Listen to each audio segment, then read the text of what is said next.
கர்த்தருடைய பரிசுத்த நாமம் மகிமைப்படுவதாக. இந்த நாளிலும் தேவன் நமக்கு பாராட்டின பெரிதான கிருபையினால் இந்த புதிய மாதத்தை தேவன் உங்களையும் என்னையும் காண செய்திருக்கிறார். இது தேவன் நமக்கு பாராட்டினருடைய கிருபை. தேவஜனங்களாகிய நமக்கு தேவன் ஒவ்வொரு நாளும் பாராட்டுகிற கிருபையினால் மட்டுமே அந்த நாளை நம்மால் காண முடிகிறது, அந்த நாளை நம்மால் கடக்க முடிகிறது. நம்முடைய வாழ்க்கையிலும் தேவனால் தெரிந்து கொள்ளப்பட்டு அவரால் நடத்தப்படுகிற நம்முடைய வாழ்க்கையில் மற்ற ஜனங்களைப் போல அல்ல. ஒவ்வொரு நாளும் கர்த்தருடைய வார்த்தையினால் நாம் நம்முடைய வாழ்க்கையில் நடத்தப்படுகிறோம். எனக்கு ஜீவனை தந்ததும் அல்லாமல் தயை பாராட்டினீர், உம்முடைய பராமரிப்பு என்னுடைய ஆவியை காப்பாற்றினது அப்படின்னு தேவனுக்கு பிரியமான யோபு தன்னுடைய வாழ்க்கையில சொல்றதை நம்மால் பார்க்க முடியும். யோபுவின் வாழ்க்கையில யோபு சந்தித்த பிரச்சனை ரொம்ப பெருசு. ஆனா அந்த சூழ்நிலையிலும் கர்த்தருடைய கிருபை மட்டுமே, கர்த்தரால் பாராட்டப்படுகிற தயவினால் மட்டுமே தான் உயிரோடு வாழ்கிறேன் அப்படின்னு சொல்லி யோபுவால சொல்ல முடிந்ததற்கு என்ன காரணம் தெரியுமா? யோபு சொல்றாரு, எனக்கு வேண்டிய ஆகாரத்தை பார்க்கிலும் உம்முடைய வார்த்தைகளை என்னுடைய இருதயத்திலே நான் காத்து கொண்டேன். தேவஜனங்களாகிய நாம் ஒவ்வொரு நாளும் வாழ காரணம் கர்த்தருடைய வார்த்தை. அவர் ஏற்ற சமயத்தில் தம்முடைய வார்த்தையை நமக்கு தராதிருந்தால் நம்ம என்னைக்கோ இல்லாமல் போயிருப்போம். தேவஜனங்களாகிய நாம் இன்றும் இந்த நாளிலும் இந்த புதிய மாதத்தை காண கர்த்தர் தம்முடைய வார்த்தையை தந்து நமக்கு பாராட்டின கிருபையினால் மட்டுமே நாம் இந்த நாளை கண்டோம். இந்த புதிய மாதத்திற்குள் பிரவேசித்திருக்கிறோம். இந்த வருஷம் இப்பொழுதுதான் தொடங்கினது போல இருக்கு. ஆனால் அதற்குள்ள இந்த 2 மாதங்களும் கர்த்தர் கிருபையாய் கண்மணி போல நம்மை காத்து கொண்டார். எந்த தீங்குக்கும் நம்மை ஒப்பு கொடுக்காமல் ஒவ்வொரு மாதத்திலும் அந்த மாதத்தை நம்மை காண வைத்து அந்த மாதத்திற்குள் நாம் பிரவேசிக்கும்படியாய் தேவன் நமக்கு தருகிற பலன், அந்த மாதத்தில் தேவன் நமக்கு தருகிற வாக்குத்தத்தம், அந்த வார்த்தைகள், தேவனால் தரப்படுகிற வாக்குத்தத்தம் இன்னும் நம்மை கர்த்தருக்குள் உற்சாகப்படுத்துகிறது. அந்த வார்த்தையை நாம் பிடித்து கொண்டு அந்த மாதம் முழுவதும் அவருடைய வருகை பரியந்தம் கர்த்தருக்குள் வாழ, கர்த்தரால் நடத்தப்பட நாம் நம்மை அர்ப்பணிக்க நம்மை ஏவுகிறது. இந்த மாதத்திலும் கர்த்தர் நம்மை அவருக்குள் பலப்படுத்தும்படியாய், அவருடைய வருகை பரியந்தம் நாம் அவருக்காக வாழும்படியாய் கர்த்தர் நமக்கு தருகிற அந்த விசேஷித்தமான வாக்குத்தத்தம் என்ன அப்படின்னு நம்ம தியானிக்கும் போது, சங்கீதம் அதனுடைய 14வது அதிகாரம் அதனுடைய 7வது வசனம், சியோனிலிருந்து இஸ்ரவேலுக்கு ரட்சிப்பு வருவதாக, கர்த்தர் தம்முடைய ஜனத்தின் சிறையிருப்பை திருப்பும் போது யாக்கோபுக்கு களிப்பும் இஸ்ரவேலுக்கு மகிழ்ச்சியும் உண்டாகும்.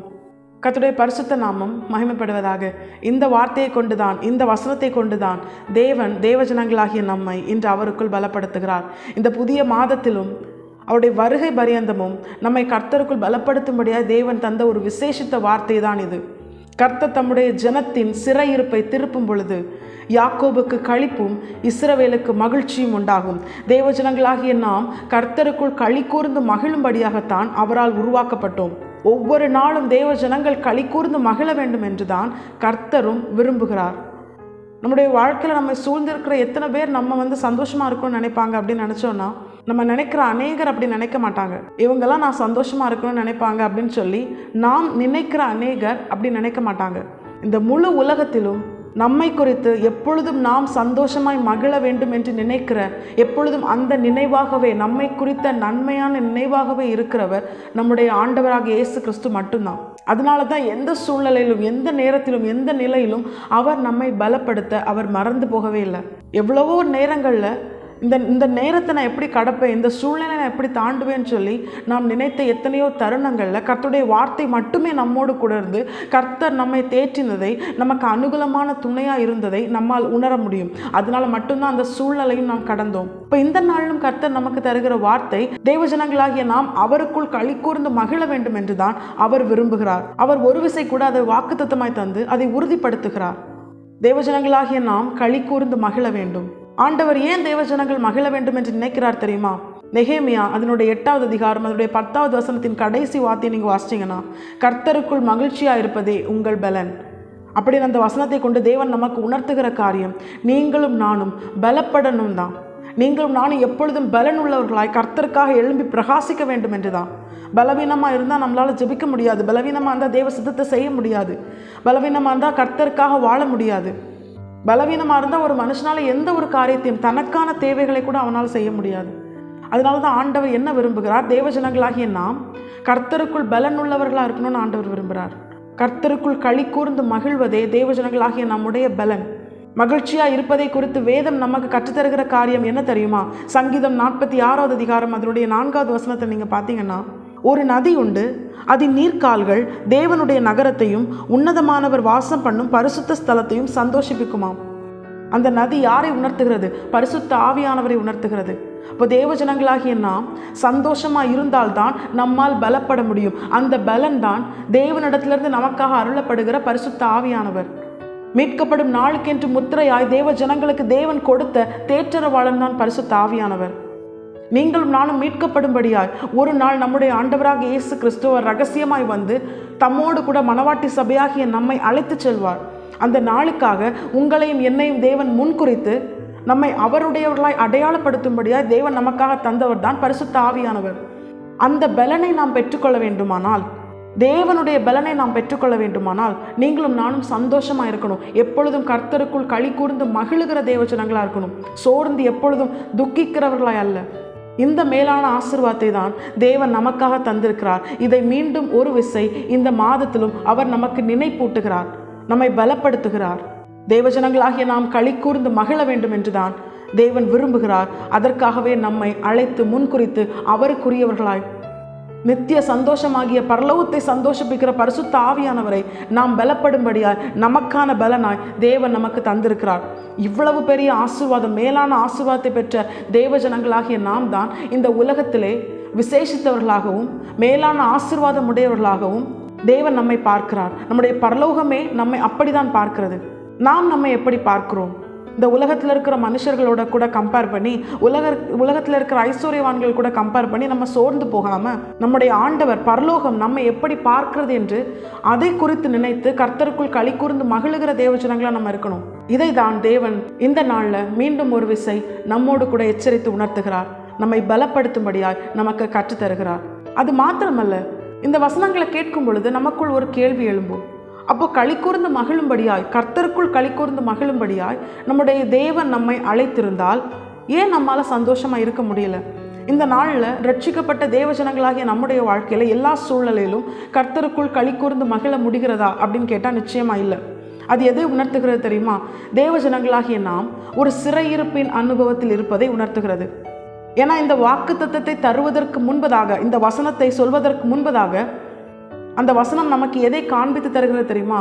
கர்த்தர் தமது ஜனத்தின் சிறையிருப்பை திருப்பும் போது யாக்கோபுக்கு களிப்பும் இஸ்ரவேலுக்கு மகிழ்ச்சியும் உண்டாகும். அப்போ எப்பொழுது தேவ ஜனங்களுக்குள் சந்தோஷம் உண்டாகும், எப்பொழுது தேவ ஜனங்கள் கர்த்தருக்குள் களி கூர்ந்து மகிழ்வார்கள் தெரியுமா? எப்பொழுது அவர்களுடைய வாழ்க்கையில் இருக்கிற சிறையிருப்பு மாற்றப்படுகிறதோ அப்பொழுதுதான் அவர்களால் கர்த்தருக்குள் களி கூர்ந்து மகிழ முடியும். சிறையிருப்பின் அனுபவத்தில் இருக்கிறவங்களால என்ன பண்ண முடியாது? சந்தோஷமா இருக்க முடியாது. சிறையிருப்பின் அனுபவம் என்பது ஒரு கொடுமையான அனுபவம். சிறையிருப்பின் அனுபவம் அநேக வேதனைக்குரிய காரியங்களை உள்ளடக்கியதா இருக்கிறது. யார் அடிமைப்படுத்தினார்களோ, ஒரு தேசத்து ஜனங்களை இன்னொரு தேசத்தார் சிறைப்படுத்தி கொண்டு போகும் பொழுது அவங்கள அடிமைப்படுத்தினாங்களே, அந்த தேசத்தை அடிமைப்படுத்தப்பட்ட ஜனத்தார் சேவிக்கணும். இது எவ்வளோ பெரிய ஒரு கொடுமை! தன்னை யார் சிறைப்படுத்தினார்களோ அவங்களே என்ன பண்ணணும்? அந்த சிறைப்படுத்தப்பட்ட ஜனங்கள் சேவிக்கணும். தன்னை துன்பப்படுத்துகிற அந்த ஜனங்களை நம்ம என்ன பண்ணணும்? சேவிக்கிற அப்படிப்பட்ட ஒரு கொடுமையான நிலை, ஒடுக்கப்படுகிற நிலை, காரணமே இல்லாமல் ஒடுக்குவாங்க. அடிமைப்படுத்தப்படுகிற ஒரு நிலை. யோசேப்பு சிறையாக விற்கப்பட்ட பொழுது அவன் அடிமையாக விற்கப்பட்டான் அப்படின்னு நம்ம வசனங்களில் பார்க்கிறோம். சிம்சோனின் தலையில் உள்ள 7 ஜடைகளையும் தெளிலால் அந்த ஜடைகளை அகற்றின பிற்பாடு அவன் என்ன பண்ணப்பட்டான்? பெலிஸ்தியர்களால் சிறை பிடிக்கப்பட்டான். அப்படி சிறை பிடிக்கப்படுவதற்கு முன்பதாக தெளிலாளால் அவன் சிறுமைப்படுத்தப்பட தொடங்கினானாம். அப்போ சிறையிருப்பின் அனுபவம் என்பது சிறுமைப்படுத்தப்படுகிற அனுபவம். யார் சிறையிருப்பில் இருக்கிறாங்களோ அவங்க சிறுமைப்படுத்தப்படுவாங்க, அடிமைப்படுத்தப்படுவாங்க, உடைக்கப்படுவாங்க.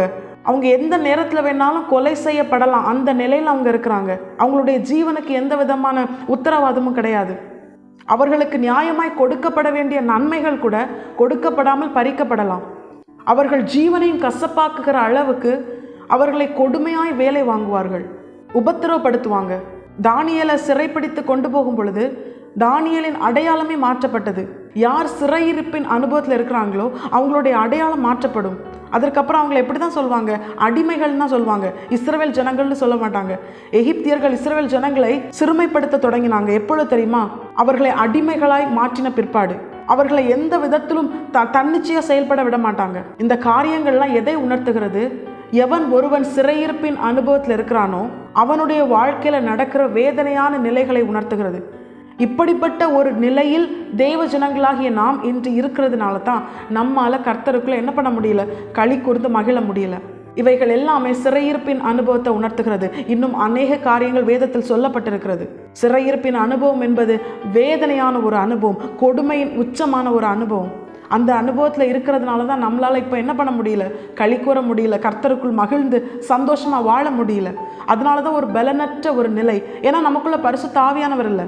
யார் கர்த்தருக்குள் சந்தோஷமாக இருக்கிறார்களோ அவர்களுக்குள் தான் பலன் இருக்கும். பலன் என்கிற பரிசுத்த ஆவியானவர் கிரியை செய்வார். இப்போ தேவஜனங்களாகிய நமக்கு தேவன் இன்று கற்றுத்தருகிறது என்ன தெரியுமா? நானும் சிறையிருப்பை திருப்புவேன் ஆண்டவர் சொல்கிறாரு. அப்படி நானும் சிறையிருப்பை திருப்பும் பொழுது உனக்குள்ள சந்தோஷம் மகிழ்ச்சி உண்டாகும். அப்போ இவ்வளவு நாட்கள் நம்ம என்ன பண்ணலை, இதை உணராமல் நாமே நம்முடைய சிறையிருப்பை திருப்ப என்ன பண்ணியிருக்கிறோம், முயற்சி பண்ணியிருக்கிறோம். அப்படி முயற்சி பண்ணி தோற்று போய் இன்னும் நம்ம என்ன பண்ணுறோம், இன்னும் நம்ம சோர்ந்து போகிறோம். ஒரு காரியத்தை தேவஜனங்களாகிய நாம் நன்றாய் உணர்ந்திருக்க வேண்டும்.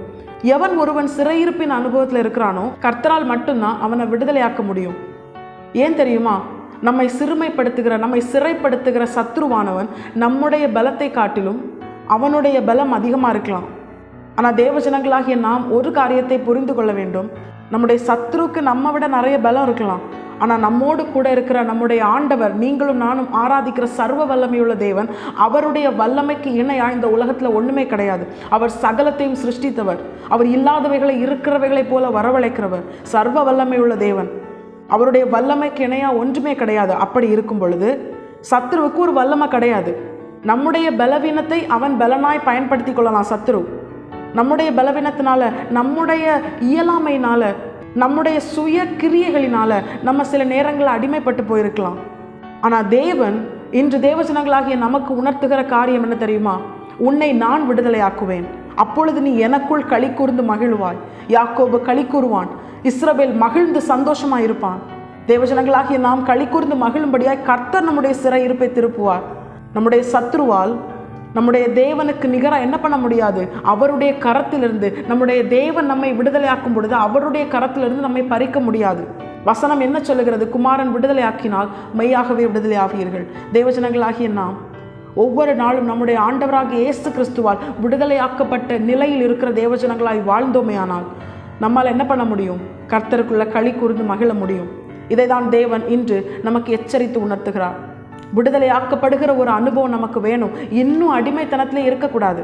சிறைப்பிடிக்கப்பட்ட நிலையில் இருந்தோம்னா எவ்வளவு சத்தியம் தெரிஞ்சாலும், எவ்வளவுதான் ஆண்டவருக்கு பிரியமாக வாழ நம்ம முயற்சி எடுத்தாலும் நம்மால் எதையுமே செய்ய முடியாது. எல்லாமே தோல்வியில் தான் முடியும். விடுதலையாக்கப்பட்ட அனுபவத்திற்குள்ளாய் மாற்றப்பட்ட பிற்பாடு தேவ ஜனங்களாகிய நாம் கர்த்தரால் நடத்தப்படுவோம், விடுதலையால் நடத்தப்படுவோம். இஸ்ரவேல் ஜனங்கள் எகிப்திலிருந்து விடுதலையாக்கப்பட்ட பிற்பாடு அவர்கள் கர்த்தரால் நடத்தப்படும் பொழுது யாத்ராகமம் 15வது அதிகாரத்தில் பார்க்கிறோம், அவர்கள் கர்த்தரை பாடி அவரை ஆராதிக்கிற தேவஜனங்களா இருந்தாங்க. கர்த்தருடைய ஜனமாய் அறியப்பட்டார்கள். அவர்களை குறித்து கேள்விப்பட்ட எல்லா தேசத்தாருடைய இருதயமும் அவர்களை குறித்த பயத்தினால் கரைந்து போனது அப்படின்னு நம்ம வசனங்கள்ல பார்க்கிறோம். தேவன் இன்று தேவஜனங்களாகிய நமக்கு அதை தான் மீண்டும் ஒரு விசை எச்சரித்து உணர்த்துகிறார். நீங்களும் நானும் எப்பொழுதும் சந்தோஷமாயிருந்து நமக்காக மீட்கப்படும் நாளுக்கென பரிசுத்த ஆவியானவர் என்கிற முத்திரையை நமக்காக தேவன் அருளி இருக்கிறார். அந்த பரிசுத்த ஆவியானவரால் நடத்தப்பட எப்பொழுதும் கர்த்தருக்குள் சந்தோஷமாய் மகிழ்ந்து களி கூற நீங்களும் நானும் சிறையிருப்பின் அனுபவத்திலிருந்து விடுதலை ஆக்கப்படுவது மிகவும் அவசியமான ஒரு சூழ்நிலையில் நாம் இருக்கிறோம்.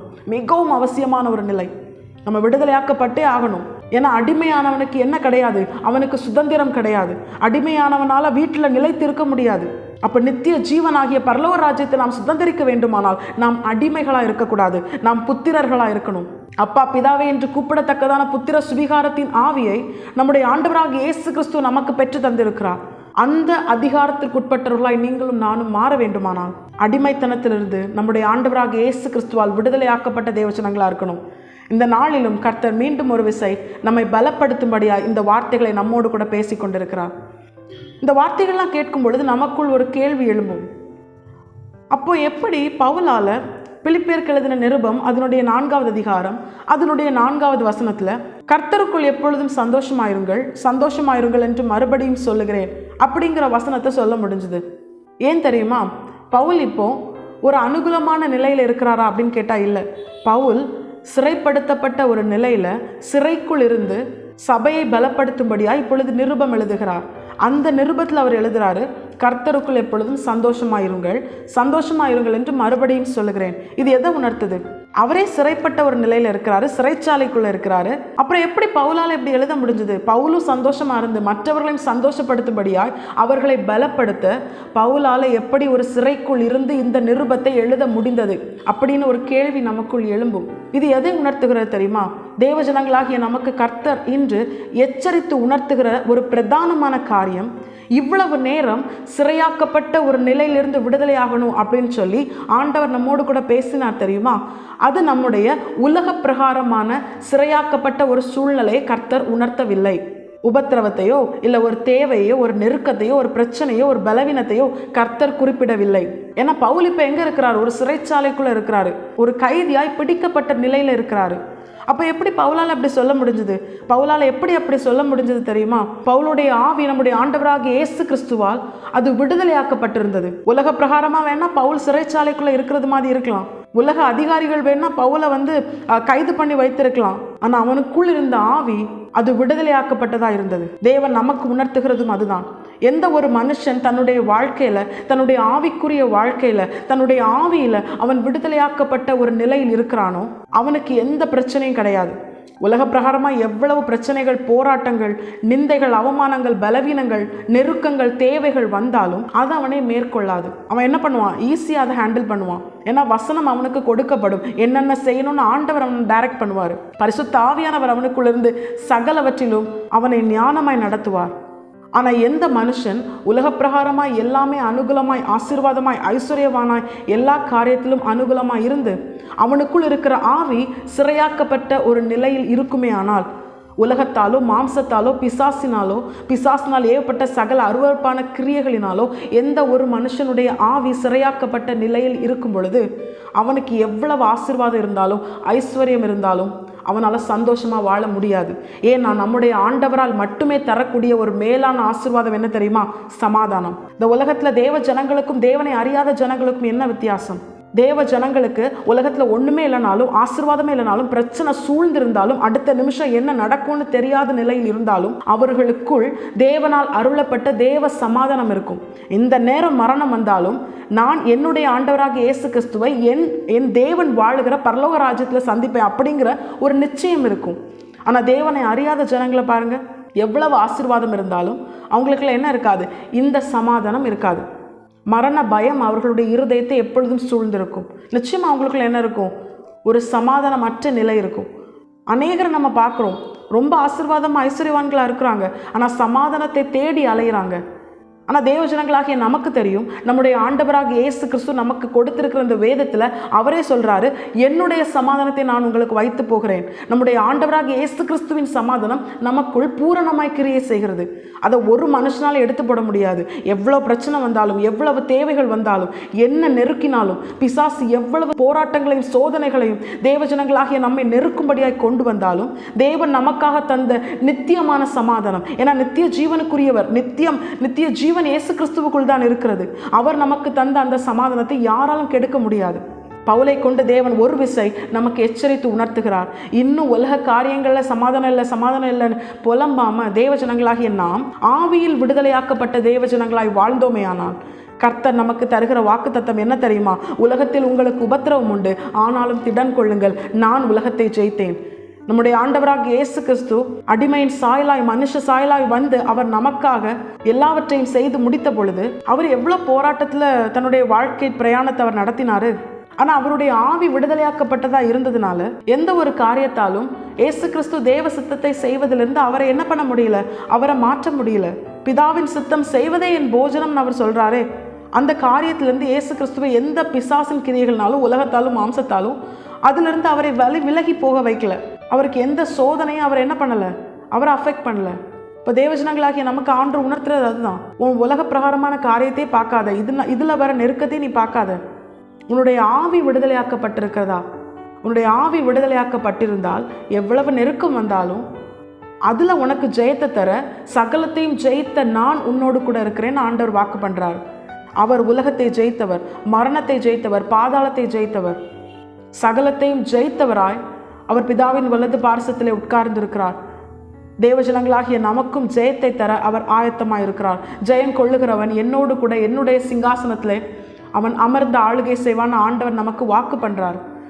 அப்போ தேவஜனங்களாகிய நாம் உணர்ந்து கொள்ள வேண்டியது, இன்னும் உலக பிரச்சனையை பார்க்காம, உலகத்திலேருந்து வர நெருக்கமான காரியங்கள், சூழ்நிலைகள், தேவைகளை பார்க்காம என்னுடைய ஆவி விடுதலையாக்கப்பட்ட நிலையில் இருக்குதா, என்னுடைய ஆவி என்னுடைய ஆண்டவராக இயேசு கிறிஸ்துவால் விடுதலையாக்கப்பட்ட நிலையில் இருக்குதா அப்படின்னு சொல்லி யோசித்து அதற்காக செயல்படுகிற தேவஜனங்களாக இருக்கணும். பவுல் அப்படித்தான். பவுலுடைய வாழ்க்கையில் சிறைச்சாலைக்குள்ளே இருந்தாலும் தானும் மகிழ்ந்து மற்றவர்களை மகிழும்படியாக நிருபம் எழுத என்ன காரணம்?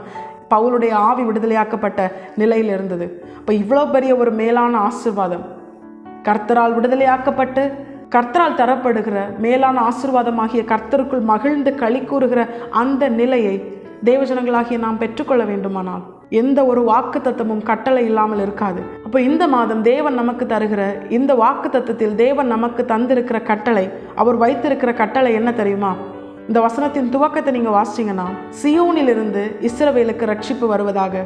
இதுதான் தேவன் இந்த மாதத்தில் நமக்கு தந்த வாக்கு தத்தத்திற்கான கட்டளை. இந்த கட்டளைக்குட்பட்டவர்களாய் வாழ நாம் நம்மை அர்ப்பணிக்கும் பொழுது இந்த வாக்குத்தத்தத்தின் ஆசீர்வாதத்தை நாம் பெற்றுக்கொள்வோம். கர்த்தர் நம்மை விடுதலையாக்குவார். நம்முடைய சிறையிருப்பின் அனுபவத்திலிருந்து நமக்கு விடுதலையை தந்து, மெய்யான விடுதலை தந்து நம்மை அவருக்குள் களி கூர்ந்து மகிழ பண்ணுவார். மத்தேயு 1 அதிகாரம் அதனுடைய 21 வசனத்தை நம்ம பார்க்கிறோம். அவள் ஒரு குமாரனை பெறுவாள், அவருக்கு இயேசு என்று பெயரிடுவாயாக, ஏனெனில் அவர் தமது ஜனங்களின் பாவங்களை நீக்கி அவர்களை ரட்சிப்பார் என்றான். கர்த்தருடைய பரிசுத்த நாமம் மகிமைப்படுவதாக. இயேசு என்பதற்கு என்ன அர்த்தமாம்? அவர் தமது ஜனங்களின் பாவங்களை நீக்கி அவர்களை ரட்சிப்பார். நம்முடைய ஆண்டவராக இயேசு கிறிஸ்து நாம் பிறப்பதற்கு 2000 வருஷங்களுக்கு முன்பதாக இந்த உலகத்தில் அவர் அடிமையின் சாயலை எடுத்து எப்படி வந்தார்? தேவஜனங்களாகிய நமக்கு ரட்சிப்பை தரும்படியான இரட்சகராய் வந்தார். சியோனிலிருந்து இஸ்ரவேலுக்கு ரட்சிப்பு வருவதாக, நமக்கான ரட்சிப்பு 2000 வருஷங்களுக்கு முன்பதாகவே அருளப்பட்டது. அவர்தான் நம்முடைய ஆண்டவராக இயேசு கிறிஸ்து. அவர் நமக்காக தந்த ரட்சிப்பை பெற்றுக்கொண்டவர்களாகத்தான் நாம் இருக்கிறோம். அப்போ நமக்குள்ள ஒரு சந்தோஷம் வரும், நம்ம தான் ரட்சிக்கப்பட்டுட்டோமே, ரட்சிக்கப்பட்டு ஒவ்வொரு நாளும் கர்த்தரால் அவருடைய வார்த்தையினால் நடத்தப்படுகிறோமே அப்படிங்கிற ஒரு எண்ணம் வரும். தேவஜனங்களாகிய நாம் புரிந்து கொள்ள வேண்டிய ஒரு பிரதானமான காரியம், ரட்சிப்பு என்பது ஒரு நாள் அனுபவம் அல்ல. ஏன்னா வசனம் சொல்லுகிறது, முடிவு பரியந்தம் நிலை நிற்பவனே ரட்சிக்கப்படுவான். அப்போ நான் சின்ன வயசில் ரட்சிக்கப்பட்டேன், என்னுடைய ஊழியத்தின் ஆரம்பத்தில் நான் ரட்சிக்கப்பட்டேன், நான் ரொம்ப வருஷங்களுக்கு முன்னாடி ரட்சிக்கப்பட்டேன் அப்படின்னு சொல்கிற ஒரு நிலை தேவ ஜனங்களாகிய நமக்குள் இருக்கிறது. இன்னைக்கு அநேகர் அப்படி தான் சொல்கிறாங்க. ஆனால் வசனம் சொல்லுகிறது, ஒவ்வொரு நாளும் ரட்சிக்கப்படுகிற அனுபவம் நமக்கு வேணும் அப்படின்னு ஆண்டவர் சொல்கிறார். ஏன்னா முடிவு பரியந்தம் நீ நிலை நின்றால்தான் உன்னால் ரட்சிக்கப்பட முடியும். ஒவ்வொரு நாளும் ரட்சிக்கப்படணும். ரட்சிப்புனா என்ன அர்த்தம்? மீட்கப்படுகிறது. பாவத்திலிருந்து, உலகத்திலிருந்து, மாம்சத்திலிருந்து, உலக தேவனுக்கு பிரியமில்லாத பாவ கிரியைகளிலிருந்து, தேவனுக்கு பிரியமில்லாத எல்லா காரியங்களிலிருந்து தேவன் நம்மை அவருக்கென பரிசுத்தமாய் வாழும்படியாய், நீதி செய்யும்படியாய், தேவ நாமத்தை மகிமைப்படுத்தும்படியாய், நம்மை பார்த்து மற்றவர்கள் கர்த்தரை அறிந்து கொள்ளும்படியாய் தேவன் நம்மை அவருடையவர்களாய் தெரிந்து கொண்டார். நம்மை மீட்டிருக்கிறார். உளையான பாவ சேற்றில் இருந்த நம்மை அவருடையவர்களாய் பரிசுத்தமாய் மாற்றும்படியாய் அவருடைய இரத்தத்தினால் கழுவி சுத்திகரித்து நம்மை பரிசுத்தவான்களாய் மாற்றி இருக்கிறார். இதுதான் ரட்சிப்பு. பாவத்திலிருந்து நம்மை மீட்டிருக்கிறார். இந்த ரட்சிப்பு ஒவ்வொரு நாளும் நம்முடைய வாழ்க்கையில் நிறைவேறணும். ஒரு நாள் காலையில் எழும்புறதுலேருந்து அந்த நாள் நம்ம தூங்குற அந்த நிமிஷம் வரைக்கும் நம்ம அநேக கிரியைகள் செய்கிறோம். சில நேரங்களில் நமக்கு தேவனுக்கு பிரியமில்லாத ஏதாவது ஒரு வார்த்தையை பேசினால் கூட நம்ம என்ன பண்ணணும்? அந்த காரியத்தை அந்த நாளிலே கர்த்தரிடத்தில் ஒப்புரவாகணும். ஆண்டவரே, நான் இப்படி பேசிட்டேன், இனி நான் என்ன பண்ண மாட்டேன், இப்படி பேச மாட்டேன். தன் பாவத்தை மறைக்கிறவன் வாழ்வடைய மாட்டான், அதை அறிக்கை செய்து விட்டு விடுகிறவனோ இரக்கம் பெறுவான். இது கர்த்தர் நமக்கு காண்பித்து தருகிற வழி. நம்ம சும்மா பாவம் செஞ்சுட்டே வாழ்ந்தோன்னா முடிவில் அது கேடுள்ள ஒரு நிலைக்கு போய் நம்மை தள்ளும். அதுதான் நரகம். அப்போ நரகத்துக்கு நம்ம போகக்கூடாதுன்னா ஒவ்வொரு நாளும் நம்ம ரட்சிக்கப்படுகிற நிலை நமக்கு வேணும். முடிவு பரியந்தம் நிலை நின்றால்தான் அந்த நித்திய ரட்சிப்பை நம்மால் பெற்றுக்கொள்ள முடியும். கர்த்தர் நமக்கு உணர்த்துகிற பிரதானமான காரியம் அதுதான். ஒவ்வொரு நாளும் ரட்சிக்கப்படுகிற அனுபவம் வேணும். நமக்கு ரட்சிப்பை தரும்படியாகத்தான் நம்முடைய ஆண்டவராக இயேசு கிறிஸ்து ரட்சகராக இந்த பூமியில் வந்தார். அவரிடத்திலிருந்து அவரால் தான் நமக்கு ரட்சிப்பை தர முடியும். வேற எந்த காரியத்தாலும் நம்ம என்ன பண்ண முடியாது, மீட்க முடியாது. வேற எந்த உலக காரியத்தினாலும், உலக மேன்மையினாலும், உலக ஐஸ்வர்யத்தினாலும் நம்மை அந்த நித்திய ஜீவனுக்குரியவர்களாய், பரலோகத்திற்குரியவர்களாய் மாற்ற முடியாது. ஐஸ்வர்யம் உதவாது. ஆனால் தேவன் நமக்கு பாராட்டின அவருடைய ரட்சிப்பு நமக்கு உதவும். நீதிமொழிகளில் வசனம் என்ன சொல்லுகிறது தெரியுமா? நீதியோ மரணத்துக்கு தப்புவிக்கும், இயேசு கிறிஸ்துவை பற்றி அறிகிற அறிவினால் அவர் நம்மை நீதிமான்களாக்குகிறார். நீங்களும் நானும் நீதிமான்களாய் மாற்றப்பட்டு, இயேசு கிறிஸ்துவை பற்றி அறிகிற அறிவினால் நீதிமான்களாய் மாற்றப்பட்டு, ஒவ்வொரு நாளும் அவருக்கு பிரியமான நீதியை செய்யும்படியாய் தேவன் நம்மை முன்குறித்திருக்கிறார். அப்படி நம்ம வாழும் பொழுது அந்த நீதி நம்மை இரண்டாம் மரணமாகிய அக்னியும் கந்தகமும் எரிகிற அந்த நரகத்துக்கு தப்பு வைக்குமா, நித்திய ஜீவனுக்குரியவர்களாய் நம்மை மாற்றுமா? இப்போ ஒரு நாளும் ரட்சிக்கப்படுகிற அனுபவம் இருக்கா? நான் முன்னாடி ஒரு நாள் ரட்சிக்கப்பட்டேன், அதனால இப்போல்லாம் நான் பாவம் செய்கிறேன் அப்படிங்கிற ஒரு நிலை, நம்மை நாமே வஞ்சிக்கிற ஒரு நிலையில் நம்ம இருக்கிறோன்னு அர்த்தம். ஒரு நாள் ரட்சிக்கப்பட்டால் போதாது, ஒவ்வொரு நாளும் ரட்சிக்கப்படணும். ஒவ்வொரு நாளும் பாவத்திலிருந்து தேவனால் விடுதலை ஆக்கப்படணும். ஏன்னா நம்மால் என்ன பண்ண முடியாது, எல்லா காரியத்தையும் மேற்கொள்ள முடியாது. நம்முடைய பலனால் இப்பொழுது நம்மை சூழ்ந்திருக்கிற பாவத்தையும் பாரத்தையும் நம்மால் மேற்கொள்ள முடியாது. அதற்காகத்தான் நமக்கு அருளப்பட்டவர் தேவனுடைய ஆவியானவர், தேவனுடைய பலனாகிய பரிசுத்த ஆவியானவர். அவர் நமக்குள் இருக்கும் பொழுது பாவத்தை குறித்தும் நீதியை குறித்தும் நியாய தீர்ப்பை குறித்து நம்மை கண்டித்து உணர்த்தி நமக்கு அதை ஜெயிக்கும்படியான பலனை தருவார். அந்த பலத்தினால் இப்பொழுது நம்மை நெருங்கி இருக்கிற பாவத்தையும் பாரத்தையும் நம்மளால் என்ன பண்ண முடியும், ஈஸியாக அதிலிருந்து விலகி செல்ல முடியும். வலதுபுறமோ இடதுபுறமோ சாயாமல் வழி இதுவே என்று சொல்லுகிற பரிசுத்த ஆவியானவரின் சத்தத்தினால் தேவன் நமக்கு நியமித்த பாதையிலே பொறுமையோடு நம்மால் ஓட முடியும். கர்த்தர் நமக்கு தந்த பெரிதான கிருபைதான் நம்முடைய பரிசுத்த ஆவியானவர். அவர் நம்மை கைவிடவே மாட்டார். ஒவ்வொரு நாளும் நம்மை வழிநடத்துகிற நல்ல தேவ ஆவியாய் நம்மோடு கூட இருக்கிறார். ஒவ்வொரு நாளும் ரட்சிக்கப்படுகிற அனுபவம் வேணும். ஒவ்வொரு நாளும் கர்த்தரால் மீட்கப்படுகிற அனுபவம் வேணும். இப்போ இந்த அனுபவம் நமக்குள்ள இருக்கணும்னா நம்ம என்ன செய்யணும்? ஆண்டவர் உலகத்தின் இரட்சகராகத்தான் வந்தார். யோவான் எழுதின சுவிசேஷம் 3வது அதிகாரம் அதனுடைய 16வது வசனத்தை நீங்க பார்த்தீங்கன்னா, பிதாவாகிய தேவன் இந்த உலகத்தின் மேல் வைத்த அன்பினால் தம்முடைய குமாரனை இந்த உலகத்திற்கு ரட்சிப்பை கொடுக்கும்படியான இரட்சகராகத்தான் கொடுத்தார். ஆனா எல்லாரும் ரட்சிக்கப்பட்டாங்களா? இந்த உலகத்தில் இருக்கிற எல்லா ஜனங்களும் ஆண்டவராக இயேசு கிறிஸ்துவை சொந்த இரட்சகராக ஏற்றுக்கொண்டு அவரால் கொடுக்கப்படுகிற ரட்சிப்பை பெற்றுக்கொண்டார்களா அப்படின்னு பார்த்தோம்னா நிச்சயமா இல்லை. அநேக ரட்சிக்கப்படலை. இன்னும் நம்முடைய தேவன் பட்சபாதம் உள்ள தேவன் அல்ல. அவர் எல்லாரையும் நேசிக்கிறார், எல்லாரையும் ஒரே போல நேசிக்கிறார். தம்முடைய ஒரே பேரான குமாரனாகிய இயேசு கிறிஸ்துவை போல உங்களையும் என்னையும் மாற்றும்படியாய் அவரை முதற் பேரானவராய் மாற்றி நம்மையும் அவருடைய பிள்ளைகளாய் மாற்றி இருக்கிறார். அவர் நல்ல தேவன், அவர் நல்ல தகப்பன், கைவிடவே மாட்டார். எல்லாரையும் ஒரே மாதிரி தான் நேசிக்கிறாரு. அப்பொழுது ஏன் சிலர் ரட்சிக்கப்பட்டிருக்காங்க, சிலர் ரட்சிக்கப்படலை? ரட்சிக்கப்படாதவங்க நம்மை விட பாவிகளும் கிடையாது, ரட்சிக்கப்பட்ட நாம் அவர்களை விட நீதிமான்களும் கிடையாது. நாம் ரட்சிக்கப்பட்டது தேவன் நமக்கு பாராட்டின கிருபை. சொல்லப்போனால் ரட்சிக்கப்படாத ஜனங்கள் எவ்வளவு நல்லவர்களாக இருக்கிறாங்களோ அந்த அளவுக்கு கூட ரட்சிக்கப்பட்ட நாம் நல்ல கிரியைகளை வெளிப்படுத்தலை. அப்புறம் எப்படி நம்ம ரட்சிக்கப்பட்டோம்? ஆண்டவர் நமக்கு பாராட்டின கிருபை, அவர் நமக்கு காண்பித்த அன்பு. அப்போ இது நமக்கு ஒரு குழப்பமாகவே இருக்கும். ஆண்டவர் ரட்சகராக இந்த உலகத்திற்கு மேல் அன்பு வைத்து தானே வந்தார். அப்புறம் ஏன் ஒரு கூட்டத்தை ரட்சிக்கிறார், இன்னொரு கூட்டம் ரட்சிக்கப்பட்ட இன்னும் நிலையில் வரல அப்படிங்கிற ஒரு கேள்வி நமக்குள் எழும்பும் பொழுது அதற்கான பதிலாகத்தான் கர்த்தர் 2 நபர்களை நமக்கு முன்பாக ஒரு எக்ஸாம்பிளாக காண்பிக்கிறார்.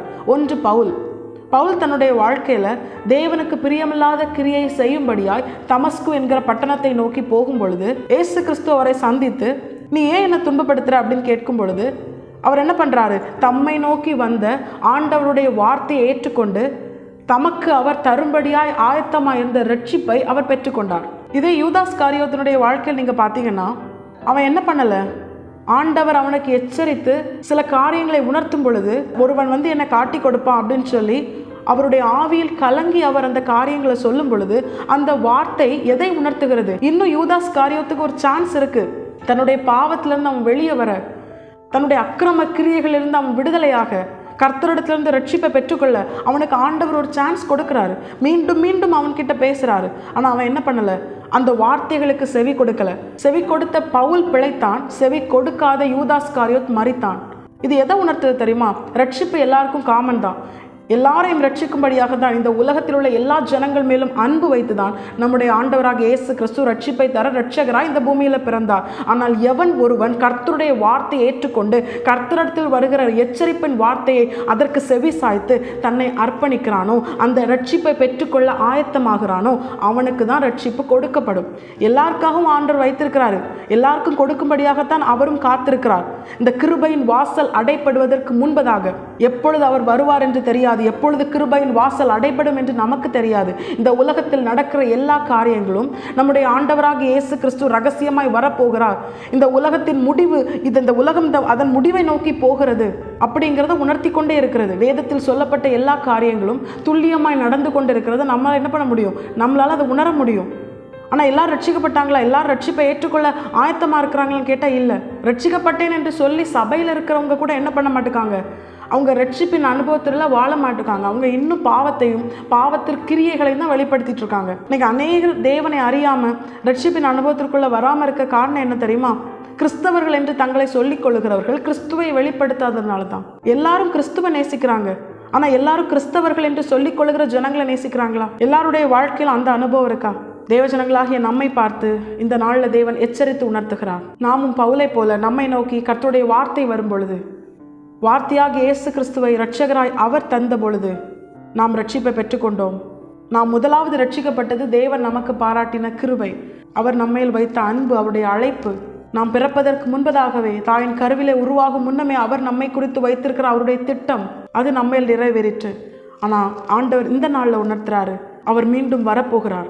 அவருடைய வருகைக்குட்பட்டவர்களாய் நீங்களும் நானும் மாற வேண்டுமானால், நித்திய ஜீவனை சுதந்திரிக்க வேண்டுமானால், இனி ஒவ்வொரு நாளும் இந்த ரட்சிப்பின் அனுபவத்தை காத்துக்கொள்ள, முடிவு பரியந்த நிலை நின்ற அந்த நித்திய ரட்சிப்பாகிய பரலோக ராஜ்யத்தை சுதந்திரித்துக் கொள்ள நாம் நம்மை அர்ப்பணிக்கணும். அதை தருகிற இரட்சகராகிய இயேசு கிறிஸ்துவிடத்திலிருந்து ரட்சிப்பை பெற்றுக்கொள்ள நாம் ஆயத்தமாக இருக்கணும். பவுல் தன்னுடைய வாழ்க்கையில் ஆயத்தமான பொழுது அவனுக்கு அந்த ரட்சிப்பு கொடுக்கப்பட்டது. எல்லா அப்போஸ்தலர்களை பார்க்கிலும் பவுல் அதிகமாய் கர்த்தருக்கென பிரயாசப்படவும், கர்த்தருக்காக அநேக சபைகளை ஸ்தாபிக்கவும் என்ன காரணம் தெரியுமா?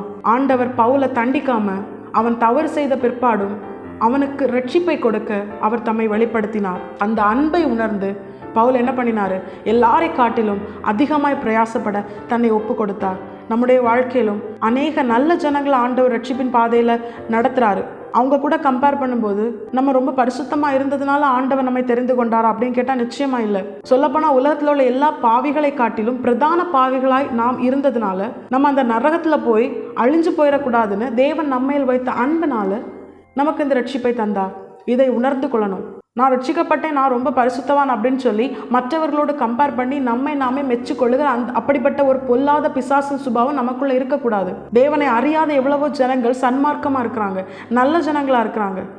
அவர்களுக்காக ஜெபிக்கும்படியாகத்தான் எதற்குமே உதவாத நம்மை, ஞானிகளை வெட்கப்படுத்த பைத்தியமாக இருந்த நம்மை தேவன் தெரிந்து கொண்டார் என்று வசனம் சொல்லுகிறது.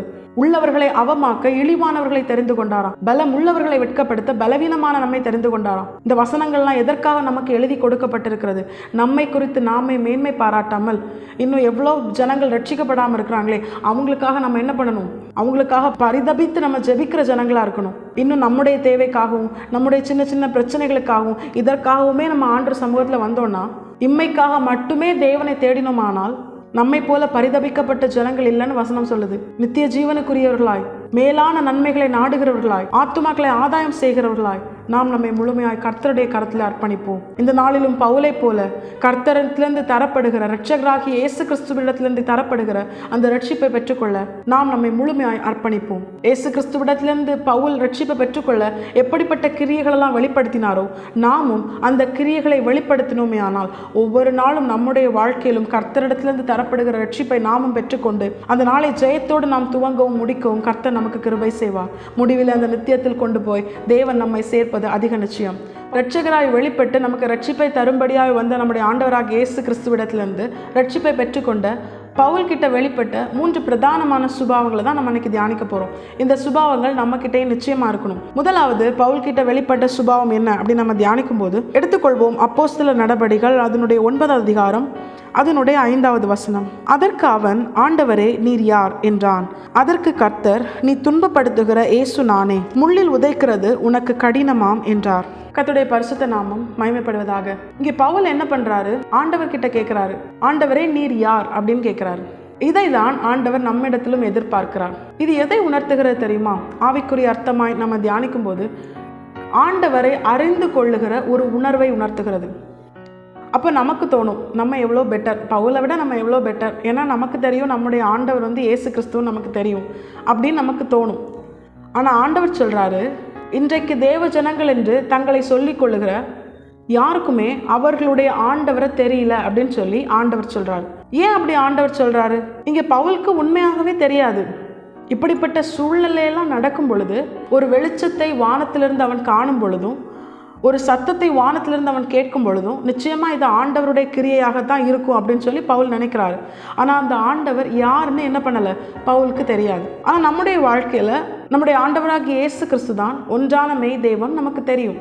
அப்ப நமக்கு தோணும் பவுலை விட நம்ம பெட்டர்னு நமக்கு தோணும். ஆனா ஆண்டவர் இன்று தேவஜனங்களாகிய நம்மை பார்த்து சொல்லுகிறார், யாருக்குமே என்ன பண்ணல, ஆண்டவரை தெரிஞ்சும் அவங்க தெரியாம தான் இருக்கிறாங்க. பவுலுக்கு உண்மையாகவே அவருடைய நாமம் தெரியாது. ஆனால் நமக்கு என்ன தெரியும், ஆண்டவருடைய நாமம் இயேசுன்னு தெரியும். ஆனால் அவர் யாருன்னு ஒன்றும் தெரியல. அப்படி தெரிஞ்சிருந்ததுன்னா நம்ம என்ன பண்ண மாட்டோம், இன்னும் உலக காரியங்களை குறித்து அவர்கிட்ட ஜெபிக்க மாட்டோம், இன்னும் உலக தேவைகளை குறித்து அவர்கிட்ட ஜெபிக்க மாட்டோம், இன்னும் உலக ஆசீர்வாதங்களை எனக்கு தாங்க ஆண்டவரே அப்படின்னு சொல்லி என்ன பண்ண மாட்டோம், நம்முடைய ஆண்டவர்கிட்ட ஜெபிக்க மாட்டோம். ஏன் அப்படி சொல்கிறே தெரியுமா? மத்தேயு எழுதின சுவிசேஷம் 1வது அதிகாரம் அதனுடைய 21வது வசனத்தை நம்ம ஏற்கனவே வாசித்தது போல, இயேசு கிறிஸ்துவின் நாமம் எதை உணர்த்துகிறது, இயேசு என்கிற நாமம் எதை உணர்த்துகிறது, தமது ஜனத்தின் பாவங்களை அவர் என்ன பண்றாரா, நீக்கும்படியாய் வந்த இரட்சகர், அவர்களுக்கு ரட்சிப்பை தர வந்த இரட்சகர். அவர் வந்ததை ரட்சிப்பை தரதான், இரட்சகராகத்தான் அவர் வெளிப்பட்டார். ஆனால் இன்னைக்கு நம்ம அவர்கிட்ட போய் வேற எல்லா காரியங்களையும் ரட்சிப்பை தவிர்த்து வேற எல்லா காரியங்களுக்காகவும் ஜெபிக்கிறோம். நம்ம ஜெபிக்கிற எல்லா காரியமே இந்த உலகத்திற்குரிய காரியங்கள், உலக ஆசீர்வாதம், உலக தேவைகள், உலக பிரச்சனைகளிலிருந்து ஒரு விடுதலை, உலக ஒரு பலவீனத்திலிருந்து ஒரு விடுதலை, இப்படிப்பட்ட உலக காரியத்திற்காக தான் நம்ம என்ன பண்றோம், ரொம்ப ஆண்டவர்கிட்ட ஜெபிக்கிறோம். ஆனா ஆண்டவர் சொல்றாரு, நான் வந்ததே உன்னுடைய ரட்சிப்புக்காக தான் வந்தேன்னு ஆண்டவர் சொல்றாரு. அப்ப இதை குறித்து தியானிக்கும் போது நமக்குள்ளே தோணும், ஆமா உண்மையாகவே ஏசு கிறிஸ்து யார் என்பதை நம்ம இன்னும் என்ன பண்ணல, சரியா உணரல. அவர் விடுதலை தருவார், அவர் ஆசீர்வாதம் தருவார், அவர் குணமாக்குவார், இப்படிங்கிறத கேட்டு நம்ம என்ன பண்றோம், இதையே கேட்கிறோம். ஜெபத்துல இதை மட்டுமே கேட்கிறோம். என்னைக்காவது ஆண்டவரே ஒவ்வொரு நாளும் நான் மீட்கப்படும்படியாய் உலகம் மாமிசம் பிசாசுல நான் விழுந்து போகாம உமக்கு பிரியமில்லாத பாவ கிரியைகள் என்னை மேற்கொள்ளாம என்னை மீட்டு கொள்ளும்படியான ரட்சிப்பை எனக்கு தாங்கன்னு என்னைக்காவது ஜெபிச்சிருக்கோமா? இன்னைக்கு என்ன ரட்சித்து என்னை பாதுகாத்தீங்களே ஆண்டவரே, நாளைய தினத்திலும் எந்த பாவத்திலும் நான் விழுந்து போகாம என்னை ரட்சித்து பாதுகாத்து கொள்ளுங்க நம்ம என்னைக்காவது ஜெபிச்சிருக்கோமா? அவர் வந்ததே ரட்சிப்பை தரதான். ஆனால் ரட்சிப்புக்காக ஒரு நாள் கூட நம்ம என்ன பண்ணல, ஆண்டவரை தேடலை. அப்போ இந்த நிலை எதை உணர்த்துகிறது தெரியுமா? ஆண்டவரை இன்னும் நாம் சரியாய் அறியாதிருக்கிற ஒரு நிலை, ஒரு கேடுள்ள நிலையை தான் உணர்த்துது. பவுலும் அறியலை, பவுலும் ஆரம்பத்தில் இயேசு யாருன்னு தெரியாது. ஆனால் எப்பொழுது அவர் தன்னை தேவனாய் வெளிப்படுத்தினாரோ அவர் என்ன பண்ணிட்டாரு, இப்படிப்பட்ட ஒரு நிலையை உருவாக்க தேவனால் மட்டுமே முடியும் அப்படிங்கிறத உணர்ந்து ஆண்டவரே நீர் யார் என்று அவர்கிட்டே கேட்க ஆரம்பிச்சிட்டாரு. இது எதை உணர்த்துது? இது அவருக்குள்ளிருந்து எழும்புகிற வாஞ்சை, ஆண்டவரை இன்னும் அறிந்து கொள்ளணும். நமக்குள்ள இந்த வாஞ்சை எழும்புதான். ஜெபிக்க வரதே தேவைக்காக மட்டும்தான், உலக காரியங்களுக்காக மட்டும்தான். ரட்சிப்புக்காக ஜெபின்னு ஆண்டவர் சொல்றாரு. நீ ரட்சிப்புக்காக ஜெபிக்காம வேற எந்த காரியம், இந்த உலகத்தில் உள்ள எந்த காரியத்துக்காக நீ ஜெபிச்சாலும் ஆண்டவர் தம்மை எப்படி வெளிப்படுத்துகிறார் தெரியுமா? நீ துன்பப்படுத்துகிற இயேசு நானேன்னு சொல்றாரு. இன்னும் ரட்சிக்கப்படாம ஆண்டவருக்கு பிரியமா பரிசுத்தமா வாழ தன்னை அர்ப்பணிக்காம நல்ல காரியங்கள் கிரியைகள் செய்யாம மனமும் மாமிசம் விரும்புகிற பிரகாரம் வாழ்ந்து விட்டு ஆண்டவர்கிட்ட ரட்சிப்பை தவிர்த்து வேற எந்த உலக காரியங்கள் ஆசீர்வாதத்தை குறித்து ஜெபிச்சாலும் ஆண்டவர் துன்பப்படுறாராம். வசனம் என்ன சொல்லுகிறது தெரியுமா? ஏசு கிறிஸ்துவை அறிந்தும் அவருடைய அன்பை ருசி பார்த்தும் மறுதலித்து போகிறவன், மீண்டும் பழைய காரியங்கள் பின்வாங்கி போகிறவன், பின்மாறி போகிற பாவ கிரியைகளை உடையவன் அவரை மீண்டும் சிலுவையில் அறையிறானாம். அப்படிப்பட்டவன் கொடிதான ஆக்கினைக்கு அவன் தப்பி போக மாட்டான். நிச்சயமா அவன் நரகத்தில் தள்ளப்படுவான். கர்த்தர் இன்று தேவஜனங்களாகிய நமக்கு எச்சரித்து உணர்த்துகிறார். நீங்களும் நானும் அப்படிப்பட்ட நரகத்தில் தள்ளப்படக்கூடாதுன்னு ஆண்டவர் என்ன பண்றாரு, தேவஜனங்களாகிய நமக்கு உணர்த்துகிறார். நம்முடைய வாழ்க்கையிலும் இந்த வசனத்தின்படியே இயேசு கிறிஸ்துவை அறிகிற அறிவு, அந்த மேன்மைக்காக நாம் வாழ்வோம். இயேசு கிறிஸ்துவிலிடத்திலிருந்து தரப்படுகிற ரட்சிப்பை அவரிடத்துல தினமும் கேட்டு அதற்காக அவரிடத்துல வாஞ்சித்து ஜெபிக்கிற பிள்ளைகளாக நாம் வாழ்வோம். பவுலை போல அவரை குறித்து அறிகிற அறிவினால் நாம் நிரப்பப்பட அவருடைய சமூகத்திலிருந்து அவரிடத்துல ஜெபிப்போம். ஆண்டவரே நீ இரட்சகராய் வெளிப்பட்டீரே, அந்த ரட்சிப்பை எனக்கு தாங்கன்னு சொல்லி ஒவ்வொரு நாளும் அவருடைய இருதயம் மகிழும்படியா அவரிடத்துல ஜெபிப்போம். அப்படி இல்லைன்னா நம்ம இன்னும் அவரை துன்பப்படுத்திட்டு இருக்கோம்னு அர்த்தம். ஆண்டவர் வேதனையோடு இன்று தேவஜனங்களாகிய நமக்கு எச்சரித்து கண்டித்து உணர்த்துகிறார். நம்முடைய வாழ்க்கையிலும் ரட்சிப்பு என்பது நித்தியத்திற்குரியது, அது மேலானது. மேலானதை நாம் நாடும் பொழுது வசனம் என்ன சொல்லுகிறது தெரியுமா? தேவனுடைய ராஜ்யத்திற்குரியதை நாம் நாடும் பொழுது வசனம் நமக்கு தெளிவாய் கற்றுத்தருகிறது. முதலாவது தேவனுடைய ராஜ்யத்தையும் அவருடைய நீதியும் தேடுங்கள், அப்பொழுது இவைகள் எல்லாம் உங்களுக்கு கூட கொடுக்கப்படும். அப்போ ரட்சிப்பு என்கிற தேவனுடைய ராஜ்யத்திற்குரிய ஆசீர்வாதத்தை நாம் நாடும் பொழுது, அதை வாஞ்சிக்கும் பொழுது, அதை தேடும் பொழுது இந்த பூமிக்குரிய எல்லா ஆசீர்வாதங்கள் நன்மைகள் நமக்கு இலவசமாய் கூட கொடுக்கப்படும். அதை குறித்து நம்ம கவலைப்பட வேண்டிய அவசியமே இல்லை. நம்முடைய தேவன் நல்ல தேவன். அவர் நம்முடைய தேவைகளை அறிந்திருக்கிறார். அவர் எல்லாவற்றையும் அதினதின் காலத்தில் நேர்த்தியாய் செய்வார். நம்மை கைவிடவே மாட்டார். நீதிமானுடைய சந்ததி அப்பத்துக்கு இறந்து திரிய அவர் விட மாட்டார். ஆகாரின் பிள்ளையாகிய இஸ்மவேலையே அவர் வனாந்திரத்தில் மடிந்து போக விடவில்லை என்றால், தேவ பிள்ளைகளாகிய நம்முடைய வாழ்க்கையில நம்மை அவர் கைவிடவே மாட்டார். அவர் நம்மை தம்முடைய சொந்த இரத்தத்தினால் மீட்டு கொண்டார். நிச்சயமா கைவிடவே மாட்டார். கைவிடுறதுக்காகவா இவ்வளோ நாள் ஆண்டவர் நம்மை அவருக்காக வழி நடத்தினார்? நம்மை அவருடைய அன்பின் அடையாளமாய் இந்த உலகத்திற்கு முன்பதாக நிறுத்தி நம்மிலே அவர் மகிமைப்பட விரும்புகிறார். இவ்வளவு நல்ல தேவனை அறிந்திருக்கிற அறிவினால் நீங்களும் நானும் நிரப்பப்படணும்னு ஆண்டவர் விரும்புகிறார். அவர் இரட்சகராய் வெளிப்பட்டார். அந்த ரட்சிப்புக்காக வாஞ்சிங்க. அவரை குறித்து அறிகிற அறிவினால் நிரப்பப்பட்டால்தான் அவர் எதை விரும்புகிறார் நமக்கு தெரியும். அப்படிப்பட்ட பிள்ளைகளாய் நாம் மாற நாம் நம்மை அர்ப்பணிப்போம். நம்ம தேவைக்காகவே போனோம்னா இன்னும் இந்த உலக காரியங்கள் கீழானவைகளையே நோக்கி கொண்டிருந்தோமே ஆனால் நம்ம அவரை துன்பப்படுத்திட்டே இருக்கிறோன்னு அர்த்தம். இந்த நாளில் தேவன் தேவஜனங்களாகிய நமக்கு எச்சரித்து உணர்த்துகிறார், மேலானதே நாடு. ரட்சிப்பை குறித்து நீ வாஞ்சித்து அதற்காக என்னை குறித்து அறிந்து கொள்ளும்படியாய் உன்னுடைய இருதயம் ஏங்கட்டும்னு ஆண்டவர் சொல்றார். இதுதான் பவுலை கொண்டு தேவன் நமக்கு கற்றுத்தருகிற முதலாவது காரியம். இரண்டாவது காரியம் என்ன அப்படின்னு நம்ம தியானிக்கும் போது எடுத்துக்கொள்வோம் அப்போஸ்தலர் நடபடிகள் அதனுடைய 9வது அதிகாரம் அதனுடைய 6வது வசனம். அவன் நடுங்கி திகைத்து, ஆண்டவரே, நான் என்ன செய்ய சித்தமாயிருக்கிறீர் என்றான். அதற்கு கர்த்தர், நீ எழுந்து பட்டணத்துக்குள்ளே போ, நீ செய்ய வேண்டியது அங்கே உனக்கு சொல்லப்படும் என்றார். கர்த்தருடைய பரிசுத்த நாமம் மகிமைப்படுவதாக.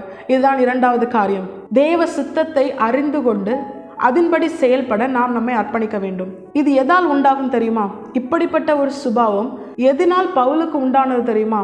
அவன் உண்மையான தேவனை அறிந்து கொண்டான். அவனுடைய முதலாவது காரியம், அவனிடத்திலிருந்து வெளிப்பட்ட முதலாவது நன்மையான சுபாவம், தேவனை குறித்து அறிய வாஞ்சித்தான். அந்த வாஞ்சை எப்பொழுது தேவனால் திருப்தியாக்கப்பட்டதோ அவன் இந்த காரியத்தை, இந்த இரண்டாவது நன்மையான சுபாவத்தை வெளிப்படுத்துகிறான்.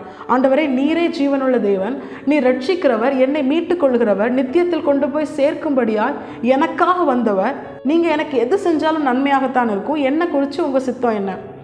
இந்த ஒரு எண்ணம் நமக்குள்ள இருக்கணும்னா முதலாவது ஆண்டவரை குறித்த அறிவு நமக்கு இருக்கணும். ஆண்டவர் நல்ல தேவன். வசனம் அவரை குறித்து என்ன சொல்லுகிறது தெரியுமா? பொல்லாதவர்களாகிய நீங்களே உங்கள் பிள்ளைகளுக்கு நல்ல ஈவுகளை கொடுக்க அறிந்திருக்கும் பொழுது உங்கள் பரமபிதா தன்னிடத்தில் வேண்டிக் கொள்கிறவனுக்கு நல்ல ஈவுகளை அவர் நிச்சயமாய் கொடுப்பார். நம்முடைய தேவனை குறித்து நாம் இன்னும் சரியாக அறியாத ஒரு நிலையில நம்ம இருக்கிறதுனால, ஆண்டவரை குறித்த ஒரு சரியான ஞானம் நமக்கு இல்லாததுனால, அவர் எப்படிப்பட்டவர் அப்படிங்கிறத இன்னும் நம்ம உணராது இருக்கிறதுனால நம்மளால ஆண்டவர் சித்தத்துக்கு ஒப்பு கொடுக்க முடியல. ஏன்னா பயம். நமக்கு ஒரு எண்ணம் இருக்குது, நம்மை குறித்து நினைக்கிற எண்ணங்கள் தான் ரொம்ப மேலானது, நமக்காக நம்முடைய ஃப்யூச்சருக்காக நம்ம போட்டிருக்கிற பிளான் தான் ரொம்ப பெஸ்ட் அப்படின்னு நம்ம நினைக்கிறோம். ஆனால் அநேக நேரங்களில் ஏன் அதெல்லாம் நமக்கு ஆண்டவர் நடத்தி தரல தெரியுமா? அப்பம் கேட்டால் கல்லை கொடுக்கிற தேவன் அல்ல. நம்ம கேட்கறது எல்லாமே கல்லா இருக்கு. அதனால தான் ஆண்டவர் இன்னும் அதை நமக்கு தரல. அவர் நல்ல தேவன், அவர் நல்ல தகப்பன். அவர் நமக்கு நன்மையானதை மட்டுமே தருவார். அவரை குறித்து வசனம் சொல்லுகிறது, நன்மையான எந்த ஈவும் பூரணமான எந்த வரமும் பரத்திலிருந்து உண்டாகி ஜோதிகளின் பிதாவினிடத்திலிருந்து நமக்காக அது இறங்கி வருகிறது. நன்மையானதை மட்டுமே தம்முடைய பிள்ளைகளுக்கு தருகிற, தேவஜனங்களாகிய நமக்கு தருகிற நல்ல தேவன். அவர் நம்மை குறித்து வைத்திருக்கிற சித்தம் மட்டும்தான் பெஸ்ட். இந்த உலகத்தில் உள்ள எல்லா காரியத்தை விட, நாம் நம்மை குறித்து வைத்திருக்கிற நினைவுகளை விட மேலான ஆசீர்வாதத்தை நமக்கு தரும்படியாய் நம்மை குறித்த ஒரு பெஸ்டான ஒரு ஃபியூச்சர் பிளானை வைத்திருக்கிறது கர்த்தர் மட்டுமே. இதற்கு எப்பொழுது நம்மால் ஒப்பு கொடுக்க முடியும் தெரியுமா? பவுல் எப்பொழுது ஒப்பு கொடுத்த, ஆண்டவர் உடைய சித்தம் என்ன, என்னை குறித்து நீ உங்களுக்கு சித்தம் என்ன அப்படின்னு சொல்லி பவுல் தன்னை எப்பொழுது தேவ சித்தத்திற்கு அர்ப்பணித்தான் தெரியுமா? தேவனை குறித்து அவன் அறிந்து கொண்ட பிற்பாடுதான். நம்முடைய வாழ்க்கையிலும் தேவனை குறித்த அறிவினால் நிரப்பப்பட, வேதத்தை வாசித்ததை தியானித்து அவர் ரட்சிப்பை தரும்படியாய் இரட்சகராய் வந்தார், என்னை மீட்டு கொண்டு அவருடைய நித்திய ஜீவனில் கொண்டு போய் சேர்க்கும்படியான ஒரு நல்ல தகப்பனாய் அவர் வந்தார் என்பதை உணர்ந்து, அவர் எனக்காக வைத்திருக்கிற அவருடைய சித்தம் நன்மைக்கானதும் சமாதானத்திற்கானதும் என்பதை உணர்ந்து நாம் நம்மை முழுமையாய் கர்த்தருடைய சித்தத்திற்கு அர்ப்பணிப்போமே ஆனால் நம்முடைய எதிர்காலம் மகிமையாக இருக்கும். நம்மை உயர்த்தி நம்முடைய தேவன் மகிமைப்படுவார். தாவீதை குறித்து அவனுடைய பெற்றோர், அவனுடைய சகோதரர்கள் வைத்திருக்கிற எண்ணம் என்ன தெரியுமா? அவன் ஒரு ஆடு மேய்க்கிற பையன். அவனுக்கு கொஞ்சம் ஆடுகளை கொடுத்து அவங்க என்ன பண்ணாங்க? அவனுக்கு கொஞ்சம் ஆடுகளை கொடுத்து அவனை வனாந்திரத்தில் ஆடு மேய்க்க வச்சாங்க. ஆனால் கர்த்தர் தாவீதை குறித்து வைத்திருந்த திட்டம் என்ன தெரியுமா? அவனை மகா மேன்மையான சந்ததியின் மனுஷனாய், ஒரு நித்திய சிங்காசனத்தை உடைய மனுஷனாய், இஸ்ரவேல் ஜனத்தில் இப்படிப்பட்ட ஒரு ராஜா இல்லைன்னு சொல்கிற அந்த அளவுக்கு ஒரு மேலான ஒரு ராஜாவாய், கர்த்தருடைய மந்தையை மேய்க்கிற ஒரு மேய்ப்பனாய், கர்த்தருடையவனாய், கர்த்தர் அவனை குறித்து ஒரு மேலான திட்டத்தை வைத்திருந்தார். யாருடைய திட்டம் நிறைவேறினது? தாவீது தன்னை தேவனுடைய திட்டத்திற்கு ஒப்பு கொடுத்ததுனால தேவன் அவனுக்காக வைத்திருந்த சித்தம் தான் நிறைவேறினது. இன்று வரைக்கும் இஸ்ரவேல் தேசத்துல எருசலேமை சிட்டி ஆஃப் டேவிட் தான் சொல்றாங்க. அந்த அளவுக்கு கர்த்தர் தாவீதின் பேரை மகிமைப்படுத்தினார். தாவீதை உயர்த்தி தேவன் மகிமைப்பட்டார். நம்முடைய வாழ்க்கையிலும் தேவனை குறித்த அறிவினால் நாம் நம்மை நிரப்பி கொண்டோமேயானால், அந்த ஒரு வாஞ்சை நம்முடைய இருதயத்தில் எழும்பி கர்த்தரை இன்னும் அறிந்து அவர் நல்லவர் என்பதை ருசித்தோமேயானால், கர்த்தர் நல்லவர் என்பதை ருசித்து பாருங்கள்னு வசனம் சொல்லுது.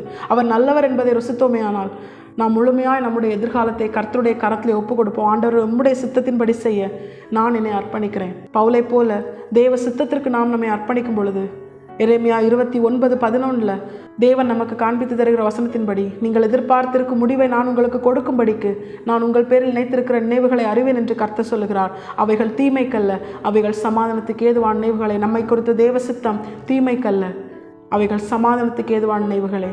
கர்த்தர் தருகிற ஆசீர்வாதமே ஐஸ்வரியத்தை தரும், அதனோட அவர் வேதனையை கூட்டார். நம்ம நினைக்கிற ஆசீர்வாதம், நம்ம நினைக்கிற ஃபியூச்சர் பிளான் எல்லாமே அதில் வேதனை இருக்கும். எல்லாமே இஸ்மவேலை போல இருக்கும். இஸ்மவேல் என்பது துஷ்ட மனுஷனாக இருப்பான்னு வசனம் சொல்லுகிறது. தேவனுக்கு சித்தமில்லாத ஒரு கிரியை வெளிப்படும் பொழுது அது துஷ்டத்தனமாக தான் இருக்கும். நம்மை குறித்து நாமே பிளான் போட்டோம்னா துஷ்டத்தனமாக தான் இருக்கும்.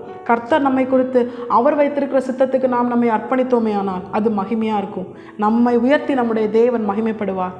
நம்மை அவருடைய நிருபங்களாய் இந்த உலகத்திற்கு முன்பதாக தேவன் அடையாளப்படுத்துவது அதிக நிச்சயம். கடைசியாக கர்த்தர் நமக்கு பவுலிடத்திலிருந்து உணர்த்த விரும்புகிற நல்ல சுபாவம் என்ன தெரியுமா? அப்போஸ்தலர் நடவடிக்கைகள் அதனுடைய 9வது அதிகாரம் அதனுடைய 8வது வசனம்.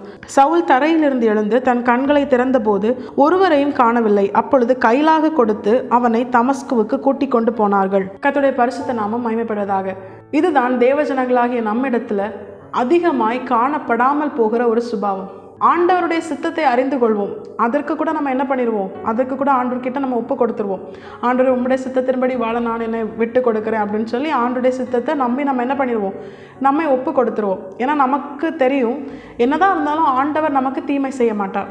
அவர் நல்ல தேவன். தம்முடையவர்களுக்கு அவர் எந்த தீங்கும் செய்ய மாட்டார். தம்முடையவர்களை எந்த விதத்திலும் அவர் கேடான காரியங்களுக்கு விட்டு கொடுக்க மாட்டார். யோபுவின் வாழ்க்கையில் அவ்வளவு வேதனையான ஒரு நிலையில யோபுவை ஆண்டவர் சோதிச்சாலும், பிசாசின் கரத்தில் ஆண்டவர் சோதிக்கும்படியா ஒப்பு கொடுத்தாலும், அது அவனுடைய பின் நாட்கள்ல அவன் ரெட்டிப்பாய் ஆசீர்வதிக்கப்படும்படியாகத்தான் ஆண்டவர் என்ன பண்ணாரு?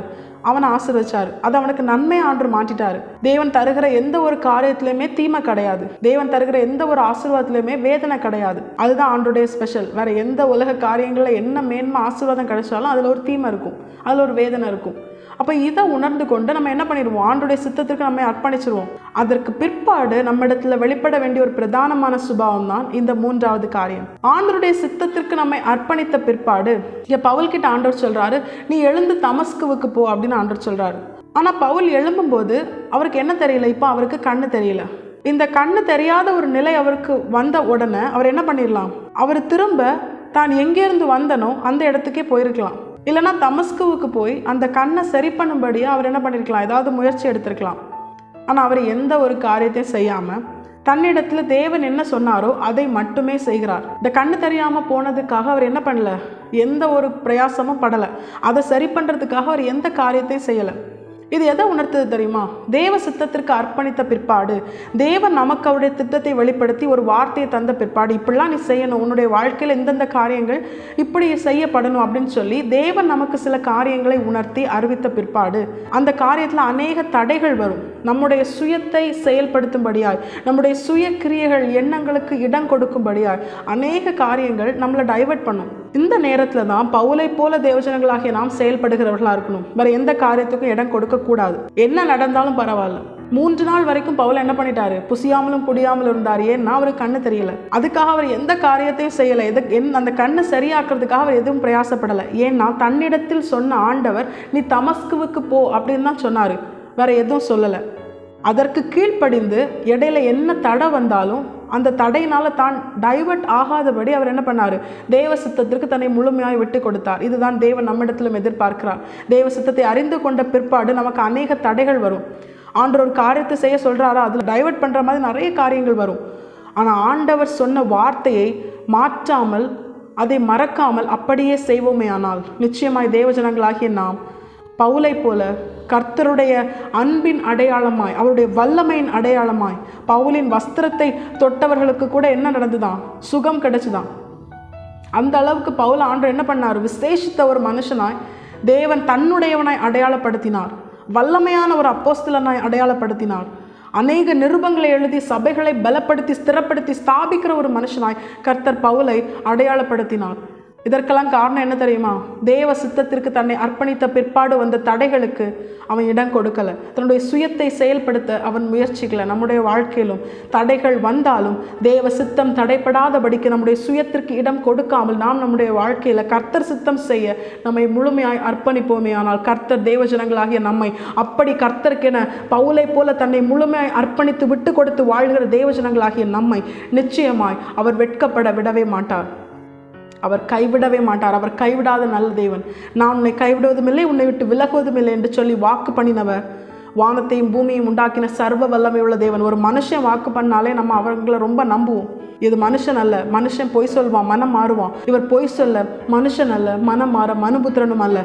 சொன்னதை செய்து முடிக்கிற தேவன், வசனித்ததை நிறைவேற்றி முடிக்கிற தேவன். இந்த நாளிலும் இந்த 3 காரியங்களும் நம்முடைய வாழ்க்கையில நாம் செயல்படுத்தினோமே ஆனால், இதை வெளிப்படுத்தினோமே ஆனால், நிச்சயமாய் நம்முடைய இரட்சகராகிய ஆண்டவராகிய இயேசு கிறிஸ்துவின் இடத்திலிருந்து நமக்கு ரட்சிப்பு ஒவ்வொரு நாளும் நாம் பெற்றுக்கொண்டு ஒவ்வொரு நாளும் அவரால் மீட்கப்பட்டு நம்முடைய சிறை இருப்பிலிருந்து ஒரு மெய்யான விடுதலை தேவன் நமக்கு தந்து தேவஜனங்களாகிய நாம் கர்த்தருக்குள் களி கூர்ந்து மகிழும்படியாய் நித்தியத்திற்குரியவர்களாய் நம்மை நித்திய ஜீவனில் கொண்டு போய் சேர்க்கும்படியா மீட்கப்படும் நாளுக்கு என முத்திரையாக தேவனால் அருளப்பட்ட பரிசுத்த ஆவியானவரால் பலப்படுத்தப்பட்ட தேவஜனங்களாய் நீங்களும் நானும் ஒவ்வொரு நாளும் கர்த்தரால் ஆசீர்வதிக்கப்பட்டு வழிநடத்தப்படுவது அதிக நிச்சயம். நாம் கேட்ட இந்த எல்லா வசனங்களின்படி வாழ நாம் நம்மை முழுமையாய் கர்த்தருடைய பாதத்தில் அர்ப்பணிப்போம். இந்த மாதத்தில் தேவன் தந்த இந்த விசேஷமான வாக்குத்தத்தத்திற்காக கர்த்தரை மீண்டும் ஒரு விசேஷ ஸ்தோத்தரிப்போம். கர்த்தருடைய வருகை பரியந்தம் இந்த வாக்குத்தத்தத்தின் ஆசீர்வாதத்தின்படியே நம்மை ஆசீர்வதித்து வழிநடத்துவது அதிக நிச்சயம். கர்த்தர் தாமே இந்த வசனத்தை கேட்ட நம் அனைவரையும் ஆசீர்வதித்து வழிநடத்துவாராக. கர்த்தருடைய பரிசுத்த நாமம் மட்டுமே மகிமைப்படுவதாக. மாரநாதா, இயேசு வருகிறார். ஆயத்தமாகவும் பிறரை ஆயத்தப்படுத்துவோம். ஆமென்.